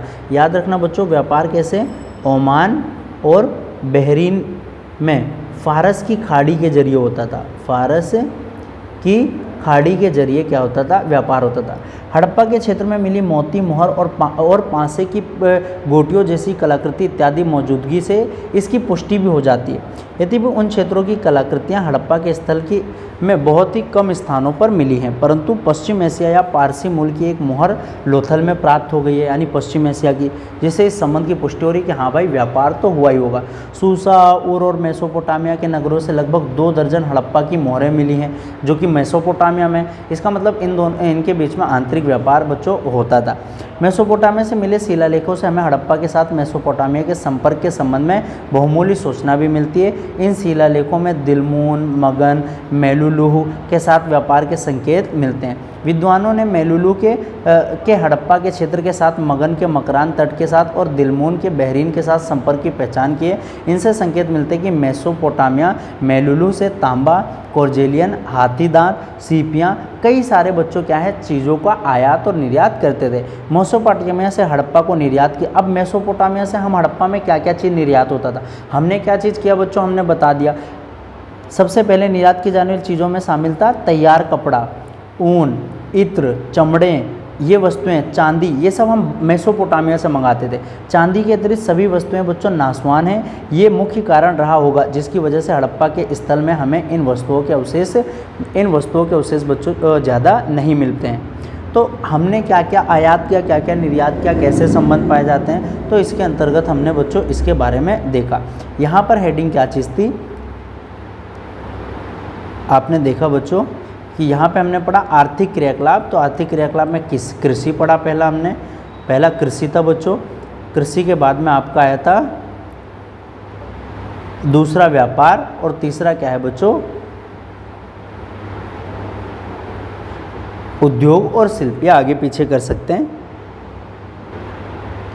इसके पाठगत प्रश्न है बच्चों कि खेती बाड़ी के अतिरिक्त हड़प्पा के लोगों में कौन सी आर्थिक गतिविधि का प्रचलन था, तो इसका आंसर है बच्चों पशुपालन था। हड़प्पा के लोगों द्वारा उपयोग में लाई जाने वाली दो मुख्य खाद्य फसलों के नाम क्या थे, तो गेहूं, जौ, तिल, सरसों, ये मटर खाद्य फसलें थे, और कपास भी वहाँ पे उगाया जाता था। हड़प्पा काल के उन दो स्थानों के नाम लिखे जहाँ से हमें उस दौरान खाद्य फसल के रूप में चावल, लोथल और रंगपुर से बच्चों चावल के बारे में प्रमाण मिलते हैं। उसके बाद आता है बच्चों कांसे की नर्तकी की मूर्ति कहाँ से मिली थी, मोहनजोदड़ो से मिली थी। हड़प्पा काल के दौरान प्रचलित किन्हीं दो शिल्पों के नाम लिखे, तो मोती बनाना, मनके बनाना और मिट्टी के बर्तन बनाना। हड़प्पा के लोगों के लिए तांबा प्राप्त करने का प्रमुख, तांबा मैंने बताया चांदी मेसोपोटामिया से आता था, और तांबा राजस्थान के खेतड़ी की खदानों से प्राप्त किया जाता था। अगला टॉपिक है बच्चों आपका कि हड़प्पा सभ्यता की सामाजिक विशेषताएं क्या क्या चीज़ हैं। तो यहाँ पर मैंने आपको बच्चों कीवर्ड्स के रूप में मैंने यहाँ पे कुछ चीज़ें लिख दी हैं जिनको आपको याद करना है। हड़प्पा का जो सभ्यता था ना समाज, वो समता मूलक समाज था बच्चों। वहाँ पे किसी भी प्रकार का भेदभाव नहीं था, ना जातिगत भेदभाव था, ना ऊंच नीच था। ये पुरातात्विक जांच से पता चलता है कि वहाँ पे समृद्ध लोग भी थे, थोड़ा गरीब लोग भी थे। उनके बीच में अंतर बेटा ज़्यादा नहीं था, यानी अमीर और गरीब का खाई बहुत ज़्यादा नहीं था। और वो लोग यानी संसाधनों का बच्चों समान बंटवारा था, न किसी के पास बहुत ज़्यादा संसाधन थे ना बहुत कम था। प्रकृति पूजा करते थे, ऐसा मूर्तियों से पता चला था। और वो मातृ देवी थे। पशुपति, पुरुषों की भी पूजा होती थी, जैसे पशुपति जो आदि शिव, पशुपति नाथ जी को आदि शिव के रूप में भी जाना जाता, इनकी पूजा होती थी। दाह संस्कार भी होता था बेटा, समाधि भी होती थी। दो तरीके से होता था, मृत्यु के उपरांत कर्म, यानी कि मृत्यु के बाद में भी जीवन होता है, ऐसा मान्यता था हड़प्पा के लोगों का। मातृ सत्तात्मक समाज है, कैसे पता चलता है, बहुत सारी नारी मूर्तियां वहां से प्राप्त की गई हैं। हड़प्पा के लोग अलग अलग व्यवसाय में संलग्न होते थे। तो ऐसा लगता है बेटा कि हड़प्पा सभ्यता मातृ सत्तात्मक था। और मातृ सत्तात्मक कैसे, क्योंकि वहाँ पर पंजाब और सिंध प्रदेश में बड़ी संख्या में पक्की ईंटों से बनी नारी की क्या है मूर्तियाँ मिली थी। और हड़प्पा सभ्यता को आज तक पढ़ा नहीं जा सकता, उनकी लिपि कैसी थी, भावचित्रात्मक, इसलिए हम सिर्फ कल्पना ही कर सकते हैं। हड़प्पा समाज में विविध व्यवसाय के लोग यानी अलग अलग काम करते थे, व्यवसाय करते थे, जैसे पुजारी, योद्धा, किसान, व्यापारी, कारीगर थे, है ना, ये सारे शामिल थे। हड़प्पा और लोथल, इन स्थानों पर मकानों के ढांचे से पता चलता है कि अलग अलग वर्ग के लोग पता अलग अलग प्रकार के भवन का उपयोग करते थे। जैसे अमीर और गरीब का घर अलग अलग था। अमीर के बड़े घर होते थे, धनी लोगों के होते थे, और क्वार्टर जो होता था वो गरीब और कारीगर लोगों का होता था। इसी प्रकार लोथल में तांबे का काम करने वाले कारीगर और मोती बनाने वाले कामगारों की कार्यशालाओं और उनके लिए आवासीय घर मिलने के भी प्रमाण मिले हैं। वास्तव में हम ये कह सकते हैं जो लोग बड़े घरों में रहते थे वो धनी थे, और जो क्वार्टर में रहते थे वो मजदूर वर्ग से संबंधित थे। उनका पहनावा भी अलग अलग था। सूती वस्त्र और ऊनी वस्त्र का बच्चों प्रमाण मिलता है, और कताई और बुनाई भी हड़प्पा के लोग करते थे। उनको सजने और संवरने का भी बहुत ज़्यादा शौक था। वेशभूषा, ढंग और हम के बारे में तो हमें सीमित जानकारी मिलती है। ऐसा कहा जाता है कि जो पक्की ईंट और पत्थर की बनी महिलाओं की मूर्तियों पर आधारित हम उन्हीं के बारे में जानकारी एकत्रित करते हैं। उन्हीं से जानकारी एकत्रित करते हैं कि क्या क्या पुरुष और महिलाओं का पहनावा था। पुरुष को अधिकतर पहनावे में दर्शाया गया है, उसमें नीचे आधे भाग में धोती बंधी है जिसे चोगे यानी ढीला कपड़े की तरह कहा जाता है। शरीर के निचले भाग को ढका गया है। लोग सूती और ऊनी कपड़ों का क्या करते थे, उपयोग करते थे। मोहनजोदड़ो से बच्चों बुनाई का किया गया कपड़ा भी मिला। इससे पता चल गया कि वहाँ के लोग कताई का भी काम करते थे। साथ ही साथ में हड़प्पा के लोगों को सजने और संवरने का भी शौक था, क्योंकि पुरुष और महिलाओं की मूर्तियों से सजने और संवरने के कई सारे प्रमाण मिले थे। पुरुष और महिलाएं जो है अपने बाल अलग अलग तरीके से संवारते थे। लोग आभूषण के भी शौकीन थे, लेकिन अमीर लोग का आभूषण अलग होता था। स्त्री और पुरुष दोनों के लिए उपयोग किए जाने वाले नेकलेस, बाजूबंद, कान बूंदे, मोती, चूड़ियाँ, ये सभी शामिल किए जाते थे। ऐसा लगता है कि धनी लोग सोने और चांदी और बहुमूल्य रत्न के गहने पहनते थे, जबकि निर्धन लोग क्या है, पक्की मिट्टी के गहने से ही उनको संतुष्ट होना पड़ता था। इसका पाठगत प्रश्न क्या है बेटा? हड़प्पा के समाज को देश समाज कहा जाता था, मातृसत्तात्मक कहते थे। वहाँ पे स्त्री पुरुष में कोई असमानता नहीं था, ना ही बेटा जातिगत भेदभाव था। जातिगत भेदभाव ऐसा भेदभाव होता है जो जाति के आधार पर होता है। कारीगर के मकान कहाँ पर होते थे? हड़प्पा में पाए गए थे। हड़प्पा के लोग किस सामग्री से बने कपड़े पहनते थे? सूती वस्त्र और ऊन के कपड़े पहनते थे, और कताई का भी काम होता था। मोहनजोदड़ो से कई सारे साक्ष्य प्राप्त होते हैं जिनके आधार पर हम कह सकते हैं। एक बार क्विक रिवाइज कर लेते हैं कि हमने क्या देखा कि समतामूलक समाज था, संसाधन का समान बंटवारा था, प्रकृति पूजा करते थे, मूर्तियों की पूजा करते थे, मातृ देवी थे, पशुपति जो पशुओं के देवता थे यानी आदि शिव भी कहा जाता है। दाह संस्कार 2 प्रकार का था, मृत्यु के उपरांत कर्म यानी पुनर्जन्म पे विश्वास करते थे बेटा। नेक्स्ट आता है आपका कि धार्मिक विश्वास और रीतियाँ हड़प्पा सभ्यता में क्या थे। तो हड़प्पा सभ्यता की जितने भी धार्मिक विश्वास और रीतियाँ का पता चलता है वो सब जो मरण मूर्ति है ना, उन्हीं के आधार पे क्या है माना गया है, यानी उन्हीं पर आधारित है बेटा। पेड़ और पत्थर के लोग उपासक थे। हड़प्पावासी लिंग की भी पूजा करते थे, जिसमें पुरुष और स्त्री दोनों के लिंग को शामिल किया जाता था। यानी कुछ लोग मानते थे ऐसा करते थे, कुछ लोग मानते हैं कि मतलब नहीं करते थे, यानी इस पर भी मतभेद है। पुरुष देवता में भी आस्था रखते थे, इसके भी साक्ष्य मिले, जैसे कि पशुपति नाथ जी पशुओं के देवता थे, जिन्हें आदि शिव भी कहा जाता है। आबादी क्षेत्र लेकिन आगे चलकर हड़प्पा का क्या हो गया था, सिकुड़ने लगा था। पहले 85 हेक्टेयर था, बाद में कितना बचा था, 3 हेक्टेयर बचा। ऐसा भी माना जाता है कि हड़प्पा के लोग अग्नि की भी उपासना करते थे, उसके भी साक्ष्य मिले हैं। हवन कुंड करते थे, है ना, हवन कुंड पे में भरोसा रखते थे, मानते थे। शव को कैसे उत्तर और दक्षिण की ओर लिटाते, जिसमें सिर उत्तर की तरफ और पैर दक्षिण की ओर होते थे। मिट्टी के बर्तन साथ साथ में दफनाया जाता था। इससे क्या पता चलता है कि हड़प्पा वासी लोग क्या करते थे बेटा, पुनर्जन्म में विश्वास रखते थे। हड़प्पा के लोग धार्मिक विश्वास और रीति रिवाज के संबंध में हमारी जानकारी क्या है, मृण मूर्तियों पे आधारित है। आमतौर पर वो जीविकोपासक यानी पेड़ और पत्थरों के उपासक के रूप में जाने जाते थे। हड़प्पा के लोग में अलग अलग जगहों पर स्थलों पर मिली पक्की तथा असंख्य मृण मूर्तियों को मातृ देवी की उपासना के साथ जोड़कर देखा जाता है, यानी मातृ देवी की वो पूजा करते थे।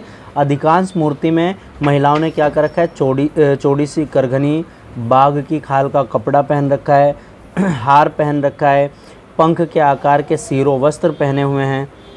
कुछ मूर्ति में तो महिला के गोद में शिशु को भी दिखाया गया है। एक मूर्ति में एक महिला के गर्भ से एक पौधा उगता हुआ दर्शाया गया है। दूसरी मूर्ति शायद भूदेवी की प्रतीत होती है। तो इन सभी के बारे में, और वो लिंग की भी पूजा करते थे, पुरुष योनांग और महिला योनांग की। हड़प्पा वासियों को पुरुष देवता में भी आस्था था। जैसे कि पता चलता है कि एक मोहर मिली थी, उस मोहर में क्या था कि एक आकृति जिसमें एक पुरुष के सिर पर भैंस के सींग वाला एक मुकुट था, जो कि योगिक मुद्रा में बैठा है, और इसके आसपास कई सारे पशु थे, और लोगों ने इन्हों पशुपति यानी पशुओं के देवता या जिनको हम आदि शिव के रूप में देखते हैं। लेकिन कुछ विद्वान इस पे क्या करते हैं, मतभेद बताते हैं, और ये मतभेद इसलिए हो रहा है क्योंकि हड़प्पा की जो लिपि है वो भावचित्रात्मक है, आज तक उसको कोई पढ़ नहीं पाया है।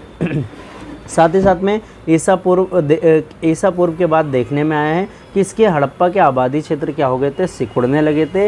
ये संकेत है कि हड़प्पा सभ्यता का पतन होने वाला था। उदाहरण के लिए जो पहले 85 हेक्टेयर क्षेत्र में हड़प्पा फैला था, ये अब सिकुड़कर सिर्फ 3 हेक्टेयर में ही रह गया था। साथ ही साथ में कुछ क्षेत्र में तो हड़प्पा में अग्नि की उपासना के भी साक्ष्य मिलते हैं।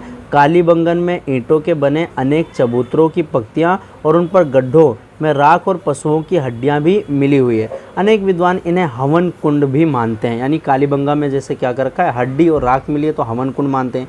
इससे ये भी प्रदर्शित होता है कि विभिन्न क्षेत्र के हड़प्पावासी में भिन्न भिन्न धार्मिक रीति रिवाज क्या थे, अपने आप में प्रचलित थे। ये मोहनजोदड़ो की बेटा मातृ देवी है। मोहनजोदड़ो से मिला पीपल का वृक्ष, जिससे पता चलता है कि वो लोग पेड़ पौधों की पूजा करते थे। मोहनजोदड़ो में किसी भी प्रकार के हवन कुंड के होने के प्रमाण नहीं मिले। दफन के रीति रिवाज मिले हैं, और मैंने बताया था दफन कैसे, शव को प्रायः उत्तर और दक्षिण में क्या करा था, दफनाया जाता था। सिर उत्तर की तरफ रहता था और पैर दक्षिण की तरफ। शव के साथ में चूड़ियाँ, मोती, तांबे के दर्पण, कई सारी चीज़ें क्या करते थे, उनके साथ में दफना देते थे, ताकि मृत्यु के ऐसा मानते थे वो लोग, पुनर्जन्म में आस्था रखते थे, पुनर्जन्म में विश्वास रखते थे, मरने के बाद उनको इस्तेमाल कर सकें। लोथल में तो 3 ऐसी कब्रें मिली हैं जिनमें महिला और पुरुष और इकट्ठा दफनाया गया है। कालीबंगन में प्रतीकात्मक रूप से दफनाने का साक्ष्य मिला है, यानी कब्र तो मिली है जिसमें बर्तन रखे हैं, परंतु उसमें कोई हड्डी या कंकाल नहीं मिला। इससे पता चलता है कि वहाँ पे भिन्न भिन्न प्रकार के लोग रहते थे और उनके अलग अलग धार्मिक विश्वास थे। अगला इसमें पाठगत प्रश्न आता है कि प्रसिद्ध पशुपति मुद्रा किस स्थान से मिला है? मोहनजोदड़ो से मिला है। हड़प्पाकालीन मुद्राओं पर प्रायः कौन से वृक्ष थे? पीपल वृक्ष को दर्शाया गया है। क्या अग्नि की उपासना का कोई साक्ष्य मिला है? तो हाँ, कालीबंगन और लोथल में हवन का भी साक्ष्य मिला है।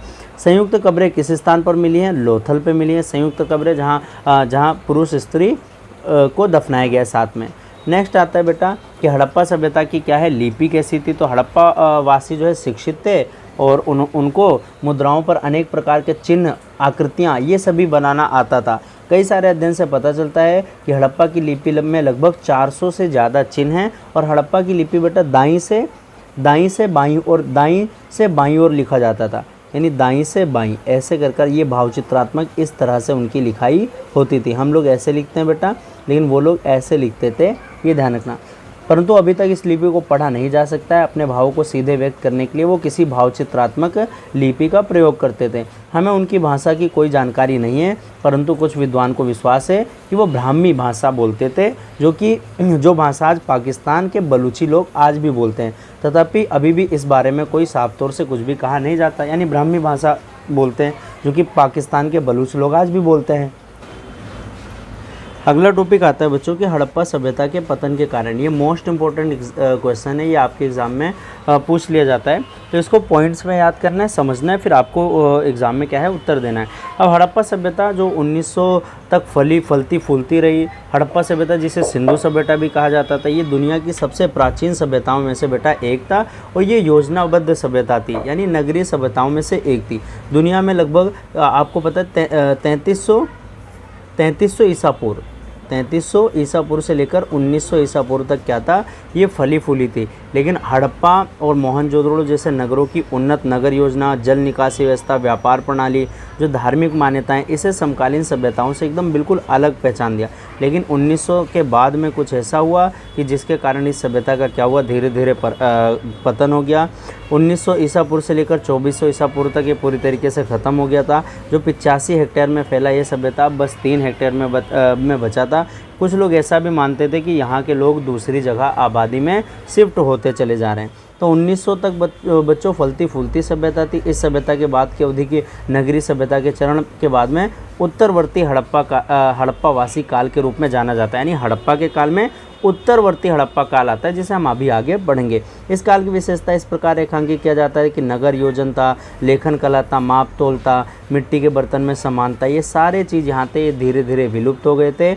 अगर पूछे कारण क्या है विलुप्त के, तो सबसे पहला कारण बता देना बेटा, प्राकृतिक आपदा। प्राकृतिक आपदा में बाढ़ है और भूकंप है। आपको पता है बाढ़ कैसे आई थी? जो सिंधु नदी थी, सिंधु नदी और इसकी सहायक नदी अपना मार्ग जो है ये लगातार बदल रहे थे, जिससे मोहनजोदड़ो हो गया और कई जगह पे बाढ़ का प्रमाण मिलता है। लगातार बाढ़ आने से मिट्टी कटा हुआ उपजाऊ ज़मीन जो जलमग्न हो गई थी, है ना, और कई बार पूरी तरीके से जलमग्न हो जाती थी, जिससे क्या होता था, जो नगरवासी थे उनको सुरक्षित स्थान पे जाना पड़ा था।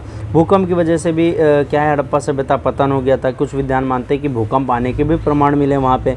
भूकंप से नदी का मार्ग बदल गया, जिससे जो खेती वाली भूमि तो जलमग्न हो गई। कुछ लोग मानते हैं बेटा पर्यावरणीय कारण है, कि जलवायु अचानक से परिवर्तन हो गया था, यानी पहले जहाँ क्षेत्र में भरपूर वर्षा और हरियाली थी वो धीरे धीरे रेगिस्तान में बदलने लगा। खेती के लिए आवश्यक नमी और जल स्रोत कम होने लगे। तीसरा, नदियों का मार्ग परिवर्तन है। मैंने बताया सिंधु और उसकी सहायक नदी ने मार्ग परिवर्तन कर लिया। विदेशी आक्रमण हुए। विदेशी आक्रमण में कौन है बेटा? आर्य। कुछ इतिहासकार जैसे मार्टिन व्हीलर एक इतिहासकार है, वो मानते हैं कि आर्यों के आक्रमण की वजह से भी क्या है, हड़प्पा सभ्यता का अंत हो गया था। मोहनजोदड़ो में कुछ नरकंकाल जो थे ना, उनके सिर पर चोट के निशान भी मिले हैं और ऐसा अनुमान लगाया गया है कि हड़प्पा वासियों पर आक्रमण किया गया और नगरों को नष्ट कर दिया गया। हालांकि आज आधुनिक जो इतिहासकार है ना, इस मत से सहमत नहीं है, इसके सीमित प्रमाण ही मिलते हैं। नेक्स्ट आता है कृषि संकट और खाद्यान्न की कमी हो गई थी। कृषि सही से हो नहीं पा रहा था, खाद्यान्न की कमी हो गई थी, इस वजह से क्या हुआ था, हड़प्पा सभ्यता का क्या हुआ था, अंत हो गया था। अब हड़प्पा सभ्यता का अंत कैसे हुआ, आपकी बुक में क्या लिखा है? तो कुछ विद्वान बाढ़ और भूकंप जैसे प्राकृतिक आपदाओं के बारे में बताते हैं कि सिंधु नदी ने मार्ग बदल लिया था। कुछ विद्वान घग्गर और हाकरा नदी के मार्ग परिवर्तन के कारण क्या करते हैं, बताते हैं। और पतन के कारणों में आर्य का आक्रमण का भी एक सिद्धांत दिया जाता है। लेकिन कोई अकेला कारण ऐसा नहीं है जिससे क्या है, संपूर्ण सभ्यता का विनाश हो गया था। ज़्यादा से ज़्यादा इनमें से सिर्फ कुछ विशिष्ट स्थलों, क्षेत्रों के नष्ट होने से संबंध का ही पता चल सकता है। अतः प्रत्येक सिद्धांत की आलोचना हुई है, फिर भी पुरातात्विक साक्ष्य से संकेत मिलते हैं कि हड़प्पा सभ्यता का पतन अचानक नहीं हुआ बल्कि धीरे धीरे हुआ था। और वो काल कौन सा था? 1900 ईसा पूर्व से लेकर 1400 ईसा पूर्व के बीच में क्या हुआ था, इनका पतन हो गया था। हड़प्पा की लिपि में कितने शब्द हैं? 400 से ज़्यादा हैं। कौन सी प्राकृतिक आपदाओं के कारण हड़प्पा सभ्यता का पतन हुआ? बाढ़ और भूकंप, ये दो प्राकृतिक आपदाएं थी। नेक्स्ट आता है हड़प्पा की लिपि कैसे लिखी जाती थी? तो दाएं से बाएं लिखी जाती थी, यानी दाएं से बाएं, ऐसे, ये भावचित्रात्मक लिपि थी। हड़प्पा के बाद बेटा भारत की गैर हड़प्पाई और ताम्रपाषाण समुदाय आते हैं। यानी हड़प्पा सभ्यता के बाद में जो सभ्यता आई थी, हड़प्पा सभ्यता तो नगरी थी, लेकिन उसके बाद में जो सभ्यताएं आई वो नगरी सभ्यता नहीं थी, वो ग्रामीण सभ्यता थी। हड़प्पा सभ्यता के पतन के बाद भारतीय उपमहाद्वीप में एक नया सांस्कृतिक और सामाजिक दौर क्या है, शुरू हो जाता है, जिसे इतिहासकार क्या बोलते हैं? उत्तरवर्ती हड़प्पा काल बोलते हैं, या गैर हड़प्पाई ताम्रपाषाण समुदाय के रूप में भी जाना जाता है। इस काल में जो पूर्व हड़प्पा निवासियों की कुछ परंपराएं बची हुई थी, लेकिन सभ्यता का स्वरूप और जीवन शैली पहले जैसे नहीं था। जैसे आप जानते ही हैं कि उत्तरवर्ती हड़प्पा काल की प्रमुख विशेषताओं में ये था कि वो कृषि प्लस में पशुपालन तक ही सीमित थे, पशुपालन तक ही सीमित रहे। दूसरा, ये लोग मिट्टी के बर्तन का प्रमुख रूप से क्या करते थे, उपयोग करते थे। ताम्रपाषाण संस्कृति थी, ये ध्यान रखना। भारत में कुछ ताम्रपाषाण सभ्यता थे जो पश्चिम भारत और दक्कन में पाए जाते हैं, जैसे राजस्थान में बानस सभ्यता, उदयपुर में मालवा सभ्यता, मध्य प्रदेश के नवदातोली में जोरवे सभ्यता, ये प्रमुख सभ्यताएं जो भारत में थी। प्रमुख ताम्रपाषाण यानी चालकोलिथिक ताम्रपाषाण, तांबे और पत्थर के युग में सभ्यताएं, कई सारे मुख्य स्थल थे जिन्हें गैर हड़प्पा ताम्रपाषाण सभ्यताओं के रूप में जाना जाता है। शामिल है जो राजस्थान के दक्षिण पूर्व में स्थित है, जैसे बानस सभ्यता हो गई जो कि 2600 ईसा पूर्व से लेकर 1900 ईसा पूर्व में।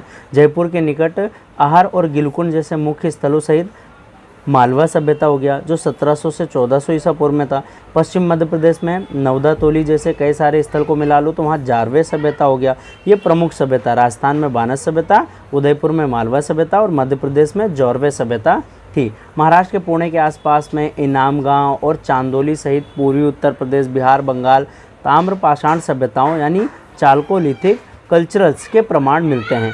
ध्यान देने योग्य बात यह कि गैर हड़प्पा सभ्यताएं जो थी वो अलग अलग प्रदेशों में फलती फूलती रहीं, लेकिन उनमें कुछ पहलू थे जो बुनियादी समानताएं भी थी, जैसे मिट्टी के बर्तन, खेती और शिकार संबंधी गतिविधियां, चाक पहिए बनाए जाते थे, ये सारे काम वहाँ पे किए जाते थे। अब औजार और आवश्यक उपकरण में क्या करते थे, तो ताम्रपाषाण सभ्यता में विशेषता है कि उनके द्वारा उपयोग किए जाने वाले तांबे और पत्थर से बने हो। ताम्रपाषाण जब भी तो नाम है, ताम्र मतलब तांबा, पाषाण मतलब पत्थर के औजार का इस्तेमाल किया जाता है। अब पत्थर के कौन कौन से औजार बनते थे, मकीक हो गया, चकमक हो गया, ये सारे थे इत्यादि उपयोग किए जाने वाले औजार थे। गंडासा, चाकू, हंसिया, त्रिकोण, है ना, खेती में पत्ती की तरह खुरपी जैसे औजार क्या है इस्तेमाल किए जाते थे। कांसे से बना गेंडा, हाथी, दोपहिया गाड़ी, इन चीज़ों का भी इस्तेमाल किया जाता था। तो यहाँ पे सिर्फ आपको देखना है कि कौन कौन से औजार थे, जो कि ज़्यादा इंपॉर्टेंट नहीं है। तो अगर पूछे इनका जीवन यापन कैसे होता था, तो इनका जीवन यापन समाज व्यवस्था क्या था, तो समाज छोटे छोटे गांवों में बांट रखे थे। इनका मेन मकसद क्या था, खेती करना, पशुपालन करना, जातिगत भेदभाव नहीं होता था। समाज स्वायत्तता और प्राकृतिक संसाधनों का क्या करता था, ज़्यादा से ज़्यादा इस्तेमाल करता था। आर्थिक जीवन में कृषि पशुपालन करते थे, कुम्हारी वस्त्र बनाना ये सब करते थे। इन बस्तियों के लोग कृषि और पशुपालन से जीवन यापन करते थे। शिकार मछली पकड़ना ये भी काफ़ी प्रचलित था। इन प्रमुख फसल भी थे, चावल, जौ, दाल, गेहूँ, ज्वार, इन सभी का क्या करते थे, उत्पादन किया करते थे। अब यहाँ पे ताम्रपाषाण स्थल है, ये मैप में आपको दिखाया गया है, एक बार इसको देख लीजिए।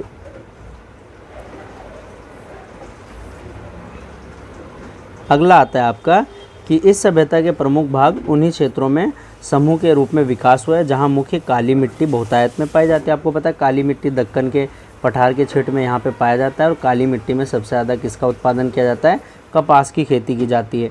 इन स्थलों में मिले पशुओं के कंकाल से संकेत मिलते हैं कि इन सभ्यताओं में घरेलू पशुपालन और जंगली पशु भी थे। घरों में पाले गए पशुओं में गाय, भैंस, भेड़, बकरी, कुत्ते, है ना, घोड़े, इन सभी ये सभी शामिल थे। वन्य प्राणियों में काले हिरण, एंटीलोप, नीलगाय, बारहसिंगा, एक सींग वाली भैंस ये शामिल थी। मछली, जल में रहने वाली बतख, मेंढक, चूहे के हड्डियों के भी प्रमाण मिले हैं। घर और निवास इनका कैसा था, तो ताम्रपाषाण सभ्यताओं की विशेषता है कि उनकी ग्रामीण बस्ती होती थी। लोग आयताकार और गोलाकार घरों में रहते थे। उनकी दीवारें क्या थी, कच्ची ईंटों से, क्योंकि ग्रामीण सभ्यता थी, और घास फूस की होती थी। यानी ये जो गैर हड़प्पाई सभ्यताएं ना, ये हम जो भारत जब आज़ाद हुआ था स्वतंत्रता के टाइम पे, तो भारत का ग्रामीण जीवन जैसा था ना कि कच्चा मकान होता था, है ना, और छपरी ऊपर लगे होते थे, छत के ऊपर जो डाला जाता था, परछत्ती टाइप का छा देते थे, तो ये ऐसा होता था। और अधिकतर घर एक ही कमरे के घर होते थे, लेकिन कुछ घरों में 2 या 3 कमरे भी हो सकते थे। घर के फर्श आग से पकी ईंट या मिट्टी तथा नदियों की बजरी से मिश्रित करके बना देते थे। जो जारवे सभ्यता महाराष्ट्र में संबंध है, वहाँ 200 से अधिक स्थलों की खोज की गई है। इनाम गांव की बस्ती जारवे सभ्यता से संकेत मिलते हैं कि इन बस्ती को बसाने में योजनाबद्ध रूपरेखा भी क्या की गई थी, अपनाई गई थी। घर और निवास कैसा था, ग्रामीणता, ये सभी आपको ध्यान रखना है। अब आता है मध्य प्रदेश महाराष्ट्र, इसके पाठगत प्रश्न। मध्य प्रदेश महाराष्ट्र में प्रत्येक में से एक एक ताम्रपाषाण स्थल के नाम लिखो। तो मध्य प्रदेश में नवदा तोली, महाराष्ट्र में क्या इनाम गाँव है। ताम्रपाषाण युग में कौन कौन से औजार थे, पत्थर और तांबे का औजार ही होगा। ताम्रपाषाण युग के लोग मकान बनाने के लिए किसका, मिट्टी का इस्तेमाल करते थे, क्योंकि पक्की हुई ईंटें उस टाइम पे थी नहीं। ताम्रपाषाण सभ्यता कैसी थी, ग्रामीण, और जो ताम्रपाषाण सभ्यताएं थी, लेकिन हड़प्पा सभ्यता नगरीय सभ्यता थी। किन्हीं 2 गैर हड़प्पाकालीन ताम्रपाषाणी सभ्यताओं के नाम लिखो। तो मध्य प्रदेश में क्याथा सभ्यता, महाराष्ट्र में जोरवे सभ्यता, है ना, ये सभ्यताएं। अब यहाँ पे आता है आपने क्या सीखा, ये शॉर्ट पढ़ लिया करो एग्ज़ाम से पहले। अब उसके बाद में आते हैं आपके कुछ पाठगत प्रश्न। पहला प्रश्न है कि हड़प्पा सभ्यता की नगर योजना की विशेषताएं बताइए।